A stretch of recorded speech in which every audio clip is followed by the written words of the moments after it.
God mentions a challenge in the Qur'an. He says, if you doubt that this is from God, then bring a Qur'an like this. Bring a book, a revelation like this, with the same level of literary sophistication, with the same level of knowledge of previous scriptures, with the same level of knowledge of past events, with predictions for the future, with the same level of theological consistency, and so on. Many aspects, and there's been like books and books and tombs written about this. And what's interesting is that the literary Arabs at the time of the Prophet, peace be upon him, they couldn't match it.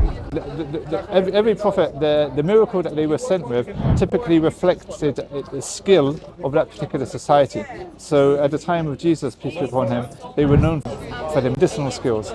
At the time of Moses, for their skills in sorcery. And so Moses was given skills to outfox the sorcerers. Jesus was given the ability to raise people from the dead and to heal the sick, which outfoxed the people of medicine at the time.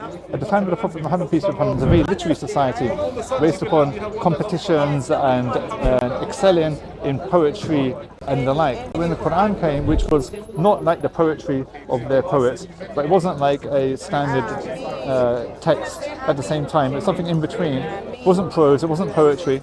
Then people were staggered by it, and many of them became Muslim. And if they didn't become Muslim, then they ended up fighting the Prophet, peace be upon him, when all they had to do was bring a revelation which was similar to it, or which could outdo it. And so maybe it's hard. By which standard? Because for sure, you need a group of unbiased people to make that assessment. Of course, I agree. I agree.